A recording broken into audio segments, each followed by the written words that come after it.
Hello everyone. आज से पर्यावरण और पारिस्थितिकी पढ़ेंगे, जो कि आपको सहायक प्रोफेसर हो गया चाहे नेट जेआरएफ हो गया उसके लिए होगा। अगर बात करते हैं सहायक प्रोफेसर, तो उसमें एक मतलब पहला जो पेपर होता है उसमें एक इन्वायरमेंटल इकोलॉजी का एक सेक्शन होता है। तो आप उससे भी संबंधित अगर मतलब की तैयारी कर रहे हैं तो उसके लिए तैयारी पढ़ सकते हैं। दूसरी अगर बात करते हैं कि जो सहायक प्रोफेसर की परीक्षा अगर ज्योग्राफी सब्जेक्ट से दे रहा है, तो उनके जो कोर सब्जेक्ट होते हैं, ज्योग्राफी सब्जेक्ट होता है, उसमें एक पर्यावरण का सेक्शन होता है। तो उसमें भी कहीं ना कहीं पर्यावरण और पारिस्थितिकी पूछी जाती है। तो अगर इसके इम्पोर्टेंट की बात करते हैं तो सहायक प्रोफेसर, चाहे वो पहला पेपर हो या दूसरा पेपर हो, उसके लिए भी इम्पोर्टेंट है। अगर उसके बाद बात करते हैं जो नेट जेआरएफ होता है, तो उसके भी जो पहला यूनिट होता है उसमें भी एक मतलब कि सेक्शन होता है जिसको हम लोग बोलते हैं इन्वायरमेंट और इकोलॉजी। तो यानी कि जब नेट जेआरएफ की भी तैयारी करते हैं तो उसमें भी जो एक पहला पेपर होता है उसमें भी इससे संबंधित क्वेश्चन पूछे जाते हैं। वहीं अगर कोई मतलब कि ज्योग्राफी से नेट जेआरएफ का पेपर दे रहा है, तो उसमें भी क्या होता है, जो इन्वायरमेंट का सेक्शन होता है उससे भी क्वेश्चन पूछे जाते हैं। तो बस ये क्या है कि इन्वायरमेंट अगर बात करते हैं पर्यावरण और पारिस्थितिकी का, तो इसका काफ़ी मतलब कि महत्व होता है। तो उससे संबंधित क्या है कि आज आज से हम लोग एमसीक्यू बेस्ड मतलब कि क्वेश्चन देखेंगे।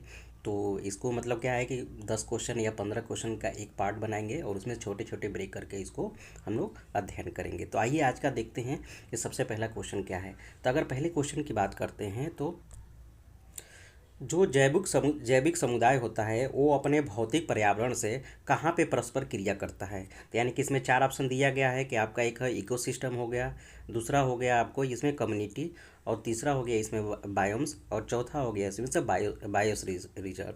तो इसमें बायोस्फीयर हो गया। तो इसमें मुख्य रूप से देखिए, जो इकोसिस्टम यानी कि पारिस्थितिकी तंत्र होता है, वहाँ पे जो जैविक समुदाय होता है अपनी जो भौतिक पर्यावरण होता है उससे परस्पर मतलब कि क्रिया करता है या इंटरेक्शन करता है। तो इसमें जो ऑप्शन ए होगा, ऑप्शन ए इज़ करेक्ट होगा। यानी कि इसमें जो ए ऑप्शन है वो इसमें करेक्ट होगा। दूसरा इसमें क्वेश्चन है कि जो खाद्य श्रृंखला होती है यानी कि जो फूड चेन होता है उसके बारे में स्टेटमेंट दिया गया है। आपको बताना है कि इसमें से कौन सी स्टेटमेंट है जो गलत है। तो पहला ये दे रहा है कि जो ग्रेजिंग फूड चेन होता है यह आपको जो प्लांट होता है उससे शुरू होता है, यानी कि जो ग्रीन पौधे होते हैं उससे शुरू होता है। दूसरा इसमें स्टेटमेंट है कि जो आपको डेटिस जो फूड चेन होता है यह मरे हुए जो प्लांट और एनिमल के जो बॉडी होती है, यानी कि मरे मरे या सड़े हुए जो प्लांट और एनिमल की बॉडी होती है उससे इसकी क्या होता है, उससे इसको प्राप्त किया जाता है। तो ये पूछ रहा है कि इसमें से कौन से ऐसे ऑप्शन है जो कि गलत है। तो इसमें से जो पहला ऑप्शन है कि जो फूड ग्रेजिंग होता है ये आपको प्लांट से ही शुरुआत होती है, तो ये ऑप्शन आपका क्या है, सही है। दूसरा ये बोल रहा है कि जो मरे हुए प्लांट और पौधे होते हैं उसके क्या होता है, मतलब कि मरने या सड़ने के बाद से जो डेटिस फूड होता है उसको प्राप्त किया जाता है। तो इसमें ये भी ऑप्शन क्या है, सही है। तो इसमें पूछ रहा है कि कौन सा ऑप्शन है जो कि गलत है। तो यानी कि ये मेरा दोनों दोनों क्या है, करेक्ट है। इस वजह से मैं इसमें जो आंसर होगा मेरा डी हो जाएगा। क्यों? क्योंकि दोनों ही सही है। तो इसमें जो मेरा आंसर होगा ये आपका डी होगा, क्योंकि दोनों ही सही होने की वजह से कोई इसमें गलत नहीं है। आइए अगला क्वेश्चन देखते हैं। दूसरा क्वेश्चन ये है कि जो पारिस्थितिकी तंत्र होता है उसमें खाद्य श्रृंखला के संबंध में दो कथन दिए गए हैं। बताना है कि इसमें से दोनों ही सही है या कोई एक सही है या उसको एक्सप्लेन कर रहा है कि नहीं। तो पहला इसमें से जो कथन दिया गया है कि जो आपका फूड चेन होता है, यानी कि किसी भी इकोसिस्टम में जो फूड चेन होता है यह आपको दो या सॉरी ये 3 या 4 ट्रैफिक लेवल का होता है। यानी कि किसी भी पारिस्थितिकी तंत्र में जो पोषक स्तर होता है वो आपको 3 या 4 स्तर का ही देखने को मिलता है। दूसरा ऑप्शन ये कह रहा है कि इसमें जैसे जैसे मतलब कि एक पोषक स्तर से अगले पोषक स्तर पर जब जाते हैं तो जो उसकी एनर्जी होती है यानी कि ऊर्जा होती है उसकी हानि होती है। तब ये बताना है कि क्या ये दोनों सही है और एक्सप्लेन कर रहा है, दोनों सही है एक्सप्लेन नहीं कर रहा है, या कोई एक सही है एक गलत है। तो मुख्य रूप से देखिए जो पहला इसमें से है कि यानी कि किसी भी पारिस्थितिकी तंत्र में जो फूड चेन होता है वो आपको 3 या 4 ट्रैफिक लेवल का होता है। तो ये बात तो सही है। अब दूसरा ऑप्शन देखिए, क्या इसमें ऐसा होता है कि एक ट्रैफिक लेवल से दूसरे ट्रैफिक लेवल पर जब जाते हैं तो एनर्जी का लॉस होता है। तो जी हाँ, इसमें होता है। इसमें एक 10% का रूल होता है कि जब एक ट्रैफिक लेवल से दूसरे ट्रैफिक लेवल पर जब जाते हैं तो जो एनर्जी होती है मात्र 10% ही वो क्या होती है, ट्रांसफ़र हो पाती है। तो इस आधार पर इसमें मेरा ऑप्शन ए करेक्ट होगा। यानी कि क्या है, यह दोनों ऑप्शन सही है और इसको एक्सप्लेन कर रहा है। तो इस वजह से क्या होगा, मेरा ऑप्शन ए सही हो जाएगा। अगला जो क्वेश्चन है इसमें कि ऊर्जा हस्तांतरण का जो नियम है वो किसने दिया था, यानी कि जो लॉ ऑफ ये ट्रांसफ़र एनर्जी होता है वो किसने दिया था। तो ये मुख्य रूप से देखिए तो जो डी ऑप्शन है यानी कि रेमंड महोदय ने दिया था। यानी कि अगर कोई भी मतलब मान लीजिए कि ये आपको पिरामिड है तो इसमें क्या होता है, पोषक स्तर बनते हैं। तो पोषक यानी कि एक पोषक स्तर से जब अगले पोषक स्तर पर जब जाते हैं तो क्या होता है, मात्र 10% जो ऊर्जा होती है वही ट्रांसफ़र हो पाती है। जो 90% जो मतलब की ऊर्जा होती है वो आपको क्या हो जाती है, क्षय हो जाती है, यानी कि लॉस हो जाती है। तो रेमंड महोदय ने ही यानी कि ये बताए थे कि जब एक ट्रैफिक स्तर से दूसरे ट्रैफिक स्तर पर जब जाते हैं तो 10% एनर्जी क्या होती है, ट्रांसफ़र हो जाती है। तो इसमें मेरा क्या होगा, आंसर जो होगा मेरा डी सही होगा। आइए अब अगला क्वेश्चन देखते हैं। जो आपको खाद्य जाल होता है यानी कि जो फूड वेब होता है, वो ये शब्द को कौन से ऐसे इस ऑप्शन है जो इसको क्या है, व्याख्या करती है या वर्णन करती है। तो पहला इसमें से जो शब्द होता है, सबसे पहला इसमें जो पहला ऑप्शन है ये बोलता है कि यह एक रेखी क्रम का मतलब क्या होता है, खाद्य श्रृंखला का एक आरेख होता है, माने एक ग्राफ होता है। दूसरा बोल रहा है कि क्या है, ये पारिस्थितिकी तंत्र के जो कई खाद्य श्रृंखला होता है उसका एक जटिल अंतर संबंध होता है। तीसरा ऑप्शन बोल रहा है कि क्या होता है, ये उनके पोषक स्तर के आधार पर जीवों का एक पदानुक्रम होता है, या ये एक एकल पारिस्थितिकी तंत्र में ऊर्जा के प्रवाह का प्रतिनिधित्व करता है। इसमें से मैंने कौन से ऐसे ऑप्शन है जो इसको डिस्क्राइब कर रहा है यानी कि व्याख्या कर रहा है, जो कि फूड वे बोलते हैं। इसमें से मुख्य रूप से देखिए जो ऑप्शन बी है मेरा, ये इसको एक्सप्लेन करना है। क्यों? क्योंकि यह एक क्या होता है, पारिस्थितिकी तंत्र की कई मतलब कि खाद्य जो श्रृंखला होती है उसकी एक जटिल अंतर संबंध होता है, जिसको हम लोग क्या बोलते हैं, फूड वेब बोलते हैं। यानी कि जो लीनियर फॉर्म में चलता है उसको फूड चेन बोलते हैं। जो मान लीजिए कि ऐसे चलता है, फिर इधर इधर मान लीजिए फिर इधर चलता है, यानी क्या होता है, सभी एक आपस में दूसरे से क्या होता है, इंटरडिपेंडेंट होते हैं, तो उसको हम लोग फूड वेब बोलते हैं। इस वजह से जो इसमें मेरा जो आंसर है ये आपका बी हो जाएगा।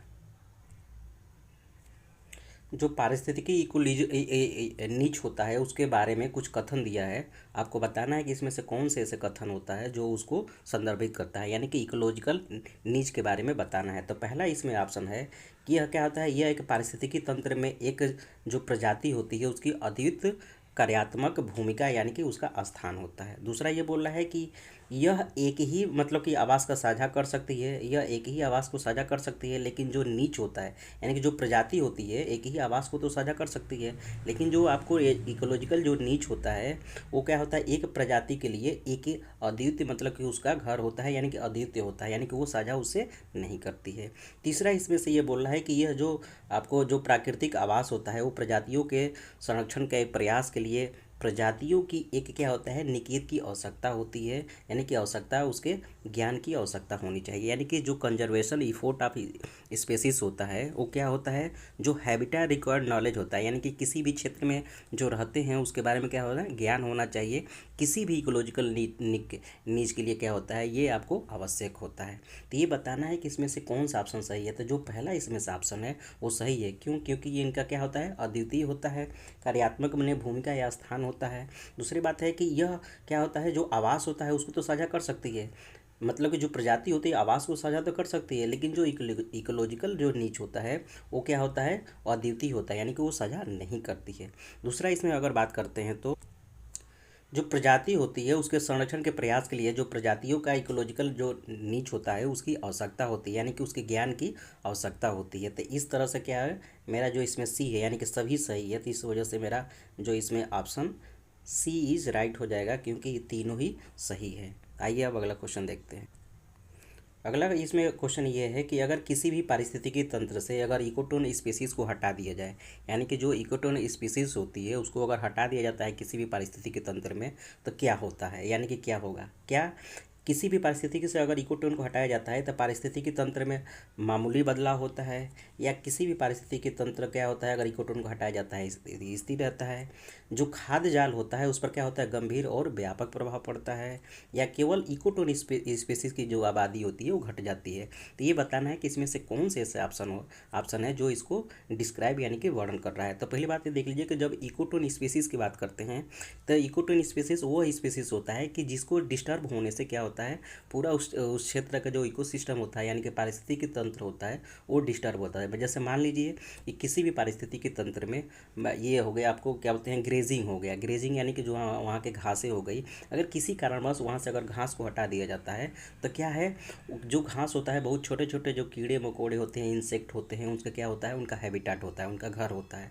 तो पहले बात है कि उनका जो आवास होगा उसकी लॉस हो जाएगी। दूसरी बात ये है कि जो उस क्षेत्र में ग्रीनरी पाई जाती है उस पर डिपेंड का मतलब कि जितने भी हर्बीवोरस होते हैं यानी कि जो शाकाहारी जीव होते हैं वो उस पर डिपेंड करते हैं, तो वो भी नहीं बचेंगे। और फिर उसके बाद से जो बहुत से ऐसे मांसाहारी होते हैं जो क्या होता है, हर्बीवोरस को जो खाते हैं उनके ऊपर डिपेंड रहते हैं। तो यानी कि किसी भी क्षेत्र से या किसी भी इकोसिस्टम से अगर किसी एक स्पीसीज़ को या कीटोन स्पीसीज़ को हटाया जाता है तो उसका जो प्रभाव की बात करते हैं तो क्या है, यह जो खाद्य जाल होता है उस पर गंभीर और व्यापक प्रभाव डालता है। तो इस वजह से मेरा इसमें जो ऑप्शन है वो उसमें सी सही होगा, यानी कि जो आंसर है इसका सी सही हो जाएगा।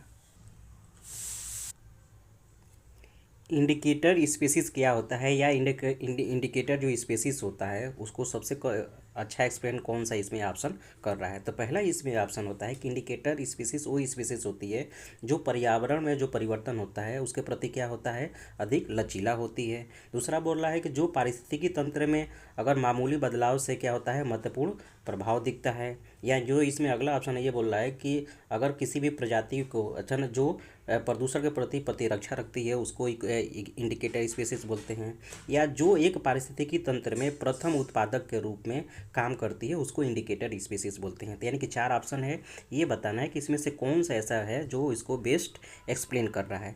तो सबसे इसमें बेस्ट देखिए जो ऑप्शन बी है, यानी कि किसी भी पारिस्थितिकी में जो पर्यावरण की पारिस्थितिकी में मामूली अगर बदलाव आता है तो उससे अगर क्या होता है, महत्वपूर्ण प्रभाव दिखता है उसको हम लोग इंडिकेटर स्पीसीज बोलते हैं। यानी कि कहीं ना कहीं ये जो इंडिकेटर स्पीसीज होता है, किसी भी पर्यावरण को अगर हेल्दी देखना है कि अगर वो पर्यावरण कितना हेल्दी है तो सबसे अच्छा होता है कि आप उस क्षेत्र के जो इंडिकेटर स्पीसीज होता है आप उसको देखिए, उसको अध्ययन करके पता लगा सकते हैं कि कोई भी अगर मतलब कि इकोसिस्टम है या पर्यावरण है तो वो कितना हेल्दी है। तो इसमें मेरा जो आंसर है ये आपको बी हो जाएगा। आइए आपको दूसरा क्वेश्चन। तो अगला जो सवाल है इसमें देखिए, जो खाद्य जाल होता है उसको टूटने यानी कि जो फूड वेब होता है कोलैप्स, फूड वेब क्लोज जो कोलैप्स होता है वो किसे कहा जाता है। यानी कि इसमें से कौन से ऑप्शन है या दो कथनों में से कौन से ऐसे मतलब कथन है जो इसको संदर्भित करता है, जो क्या होता है फूड वेब कोलैप्स के बारे में। तो पहला इसमें ऑप्शन दिया गया है कि एक जो खाद्य जाल होता है उसका टूटना तब होता है जब एक पारिस्थितिकी तंत्र की परस्पर जो जुड़ी हुई खाद्य श्रृंखला होती है वो टूट जाती है। दूसरा इसमें ऑप्शन ये बोल रहा है कि एक जो खाद्य जाल का टूटना जैव विविधता की हानि, उत्पादकता में कमी या यहाँ तक कि जो पारिस्थितिकी तंत्र होता है उसके पतन का कारण बनता है। तभी ये बताना है कि इसमें से कौन से ऑप्शन सही है। तो जो पहला है वो सही है, क्योंकि जो फूड वेब कोलैप्स होता है क्या होता है, ये जो इंटरकनेक्टेड फूड चेन जो होता है एक इकोसिस्टम में उससे क्या होता है, ब्रेक डाउन हो जाता है।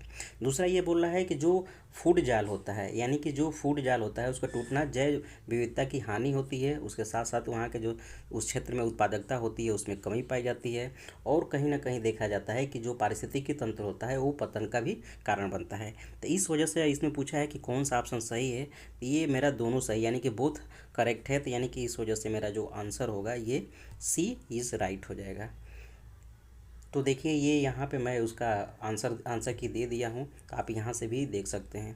तो ये आज पहला पार्ट रहा है, अगला पार्ट कल इसका मतलब रिलीज़ होगा। तब तक थैंक यू।